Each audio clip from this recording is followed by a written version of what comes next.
आप सभी यूपी मुख्य सेविका की सभी बहनों को हमारा नमस्कार। हालांकि आप सभी को पता है कि आप सभी कितने परेशान होने के बाद, इतने समय के बाद आपकी जो परीक्षा तिथि है वो आउट हो चुकी है, आपका डेट अनाउंसमेंट हो चुकी है। तो अब आपके पास करीब देखा जाए लगभग 1 महीने से भी कम समय जो आपके पास बचा हुआ है। तो इस समय में आपको कैसे क्या करना होगा, किस तरीके से आपको तैयारी करनी है। काफ़ी लोग कमेंट करते थे सर किस बुक से पढ़ें या फिर कैसे पढ़ना चाहिए।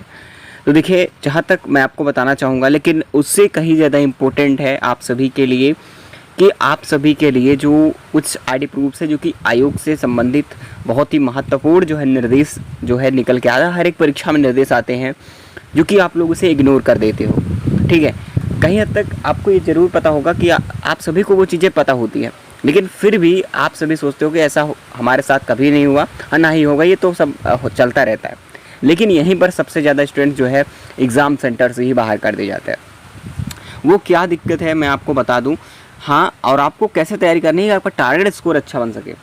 तो चलिए मैं आप सभी के लिए थोड़ा सा जो है मटेरियल वगैरह बता देता हूँ, कैसे आपको कहाँ से तैयारी करनी है, क्या करना है। आपके लिए एक बेस्ट बुक भी सजेस्ट करूँगा। चलिए मैं आपको बताता हूँ। तो हम बात कर रहे थे इस चक्षु पब्लिकेशन की बेस्ट बुक के बारे में, जो कि मुख्य सेविका के लिए स्पेशली तैयार किया गया है। कि ये नया एडिशन है 2023 का, जो कि आपको कंप्लीट प्रोसेस में गाइड मिलेगा, जो कि हमेशा आप जो है इसकी तैयारी कभी भी करनी हो तो हमेशा आप इससे कर सकते हैं। जो कि यहाँ पर थ्योरी क्लास पूरे थ्योरी वाइज आपको चैप्टर वाइज सारी चीज़ टॉपिक वाइज मिलेंगी। वो क्वेश्चंस इसमें इंक्लूड किए गए हैं जो आने वाली परीक्षाओं में आ सकते हैं। आपको इस साथ ही साथ 2000 प्लस और जो है ऑब्जेक्टिव क्वेश्चन प्रैक्टिस के लिए भी कर पाएंगे, और चैप्टर वाइज इसमें ऐड भी किया गया है संपूर्ण गाइड इसमें। और साथ ही साथ इसकी प्रैक्टिस सेट भी मिल जाएगी आपको, जो कि मार्केट में अवेलेबल मिल जाएगी। और आपको लिंक मैं डिस्क्रिप्शन में दूंगा, वहाँ से भी इस बुक को आप ले सकते हैं, जो कि बहुत अच्छी तरीके से इसे जो है डिज़ाइन किया गया है, इसी तरीके से कंटेंट में शामिल किया गया है। तो आप इससे अच्छी तरीके बेहतरीन तैयारी कर सकते हैं। बाकी चलिए मैं आगे की आपको प्रोसेस बताता हूँ, आगे क्या करना है क्या नहीं करना है। तो फाइनली मैं यहाँ पर जो है बताने वाला हूँ कि आप सभी को करना क्या चाहिए। देखिए, हर एक इंसान कहीं ना कहीं थोड़ा बहुत आपको प्रॉब्लम्स होती हैं। तो देखिए, आपको देखिए सारी चीज़ें क्लियर कर देता हूँ। तो अब मैं जहाँ तक आईडी प्रूफ की बात कर रहा था, तो वो क्या होनी चाहिए आईडी प्रूफ की, मतलब मेरा ये है जो कि आयोग से हमेशा निर्देश जारी होता है। जैसे कि आपका जो एडमिट कार्ड है, ठीक है, एडमिट कार्ड जो है वो एडमिट कार्ड आप सभी का पता है कि आप भाई आपका जो आने आएगा तो 7 से 8 दिन में आपका एडमिट कार्ड आ जाएगा, यानी कि एग्ज़ाम से पहले। ठीक है, लेकिन आपको हमेशा एडमिट कार्ड को अच्छी तरीके से रीड करना है केयरफुली। आपने डिक्लेरेशन को नीचे जो रहता है वो पढ़ लेना है, क्योंकि देखिए किसी का भी एडमिट कार्ड आता है उनको पता होता है कि हमने एग्ज़ाम कई बार दिया, ऐसा कुछ प्रॉब्लम नहीं होती है। ठीक है, वो कभी डिक्लेरेशन पढ़ते ही नहीं है। देखिए, कभी कभी क्या होता है कि कभी कभी चेंजेस भी देखने को मिल जाते हैं। हो सकता है कि कुछ और मांगा हो डिक्लेरेशन फॉर्म में और दिया, कुछ और दिया हो। तो सारी चीज़ पढ़ना एक बार बहुत ज़रूरी होता है। भले आपने कई बार एग्जाम दिया हो, कुछ प्रॉब्लम नहीं आई, लेकिन हमेशा डिक्लेरेशन पढ़ने में क्या है, 2-4 मिनट, 2 मिनट लगेंगे, 1 मिनट लगेंगे, उसको रीड कर लीजिए। जो भी उसमें कहा गया है कि आपको जो है साथ में क्या लेके आना है, आईडी प्रूफ वगैरह, वो सारी चीज़ देख लीजिएगा। ऐसा कि हालांकि आपने कई एग्जाम दिए, सभी में कोई प्रॉब्लम नहीं होती है। आईडी प्रूफ लेकर के, फ़ोटो लेकर के जाते हैं, वो सारा चीज़ हो जाती है। लेकिन गलतियाँ कहीं ना कहीं सारी चीज़ें तब भी हो जाती है। वो क्या मैं आपको बता दूं। देखिए, अप्रूवल के लिए क्या होगा, जो वहाँ पर आपका आईडी प्रूफ होता है, ठीक है, वहाँ पर रिचेक किया जाता है। अगर थोड़ी सी मिसमैचिंग हुई तो प्रॉब्लम हो जाती है। तो काफ़ी स्टूडेंट्स की प्रॉब्लम होती है, काफ़ी लोगों की डीओबी मिसमैचिंग होती है। यानी कि जो आपका एडमिट कार्ड होता है, यानी एप्लीकेशन फॉर्म भरते समय आपका डीओबी कुछ और डल गया, ठीक है, और आपके जो आईडी प्रूफ में है, जो आपने लगा रखा है आईडी प्रूफ एप्लीकेशन फॉर्म में, उसमें डीओबी कुछ और चेंज है, यानी गलती से बाई मिस्टेक जो है आपसे चेंज हो गई एप्लीकेशन फॉर्म में, तो एडमिट कार्ड में वही रहेगी। तो कभी कभी क्या होता है कि उससे मिसमैचिंग के कारण आपको रिजेक्ट किया जा सकता है। हालांकि जल्दी रिजेक्ट करते नहीं है, लेकिन रिजेक्ट किया जा सकता है। इसलिए कहूँगा, अगर ऐसा कुछ आपको मिसमैचिंग है या फिर स्पेलिंग में मिस्टेक है आपके, मान लीजिए कि एप्लीकेशन फॉर्म में कुछ भी लिख रहे थे, ठीक है, मेरा नाम जैसे मान लीजिए विपिन है, ठीक है, और विपिन में यहाँ पर जो है आईडी प्रूफ में मेरे है, ठीक है, तो दिक्कत ये है कि मान सकते हैं कि भाई यहाँ पर अब क्या होगा कि उसमें क्या होगा कि भाई अब ये चीज़ क्या कर दिया उन्होंने, वी की जगह बी कर दिया, तो यहाँ पर थोड़ी सी प्रॉब्लम हो जाती है।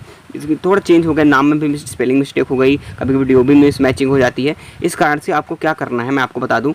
आपका जो 10th मार्कशीट है, ठीक है, मान लीजिए आपका जो है आईडी प्रूफ में तो ले ही जाना है, साथ ही साथ आपने जो आईडी अपने एप्लीकेशन फॉर्म में अटैच किया है वही आईडी प्रूफ ले जाना है, चाहे आधार कार्ड हो, पैन कार्ड, जो भी आपने अटैच्ड कर रखा है, वोटर आईडी वगैरह जो भी अटैच कर रखा है एप्लीकेशन फॉर्म में, वही आईडी प्रूफ आपको वहाँ भी ले जाना है। सेम उसी तरीके से हो जाऊँगा कि उसमें सेम होता है सारी चीज़ें, वही आपको देखा जाएगा, ठीक है, जो अटैच्ड होगा। और हाँ, आपके आईडी प्रूफ में वगैरह में या फिर कहीं भी मिस्टेक है, आपको स्पेलिंग मिस्टेक लग रही है आईडी प्रूफ में या फिर एप्लीकेशन फॉर्म में, तो आपको 10th की मार्कशीट जो है साथ जरूर ले जानी है, ताकि कोई प्रॉब्लम ना हो तो उसको आप दिखा करके आगे अप्रूव कर सकें और आपको एग्ज़ाम देने का मौका मिल सके। तो ये सारी चीज़ें थी जो कि निर्देश हमेशा दिया जाता है, आप लोग ध्यान नहीं देते हो, बाकी इस बात ध्यान देना, ठीक है। और साथ ही साथ देखिए, आपकी बेस्ट तैयारी स्मार्ट वर्क होना चाहिए, जितना हो सके आप लोग जो है स्मार्ट वर्क करिए। कम से कम कुछ भी कितना भी कम पड़े, कम से कम 6 घंटे तो आपको पढ़ना ही पड़ेगा इस टाइम पे जो आपके पास समय है, और इस वक्त में आपको रिवीजन भी करना होगा और आपको प्रैक्टिस करनी होगी, वो सारी चीज़ें आपको करनी है, ठीक है। बाकी साथ ही साथ अगर मैं बता दूं आप सभी के लिए कि स्मार्ट वर्क साथ साथ आपको क्या करना है, वो सारी चीज़ें मैं आपको बता देता हूँ। स्मार्ट वर्क के लिए आपको सारी चीज़ें क्लियर कर देनी है, आपके नोट्स वगैरह जो भी हैं, आपके बुक्स हैं जो मैंने बताई, उसको भी लेकर से आप बेहतरीन तैयारी कर सकते हैं, ठीक है। लेकिन मैं आपको बता दूं कि अब आपको सबसे बड़ी बात है कि आपका जो सेफ स्कोर होना चाहिए सिलेक्शन के लिए, वो कितना स्कोर होना चाहिए ये भी जानना ज़रूरी है। तो मैं आपको देखिए ज़्यादा तो इसमें अभी क्लियर नहीं करूँगा, क्योंकि देखिए मैं आपको एक UR कैटेगरी को लेकर के फॉर एग्जाम्पल के तौर पर बता देता हूँ कि कम से कम आउट ऑफ 100 मार्क्स में आपके कितने होने चाहिए।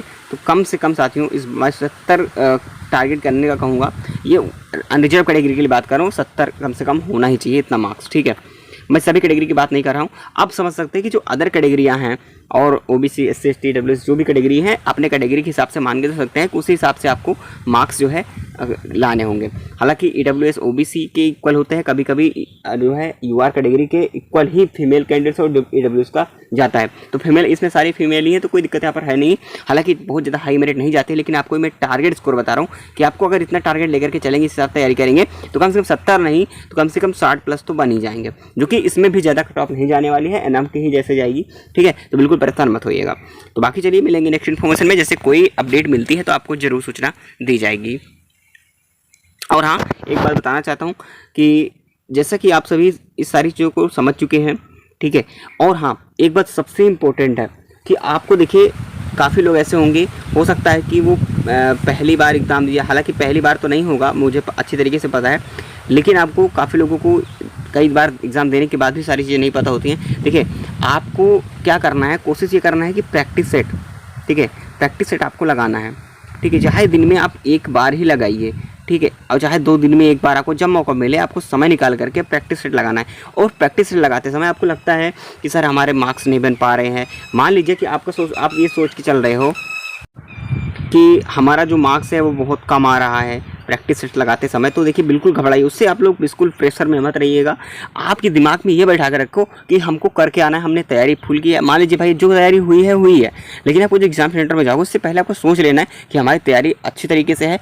उससे समय क्या होगा कि आपका जो प्रेशर है वो नहीं रहेगा ज़्यादा, ठीक है, टेंशन नहीं रहेगी। नहीं बाद में सोचते हो यार तैयारी नहीं है, होगा नहीं होगा, इस सोचते रहोगे तो जो आता हुआ होगा वो भी नहीं कर पाओगे। चीज़ ध्यान रखना, ठीक है। ना ही ये सोचना कि हमारे प्रैक्टिस सेट लगाते समय जो है हमारा मार्क्स कम आ रहा है तो सर उसमें कहाँ पे, उसमें तो और दिक्कत होगी, काफ़ी लोग इससे डिप्रेशन में चले जाते हैं। तो बिल्कुल प्रैक्टिस सेट को लेकर के परेशान मत होना, प्रैक्टिस सेट लगाइएगा, लेकिन उसमें कम आता है तो घबराइएगा नहीं। ऐसा कारण ये है कि प्रैक्टिस सेट में क्या होता है कि जानबूझ करके वो सारी चीज़ें थोड़ा सा टफ रखी जाती है, थोड़ा सा कठिन चीज़ें होती हैं, ठीक है।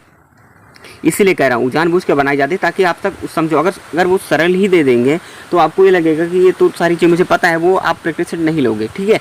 तो उस हिसाब से होता है।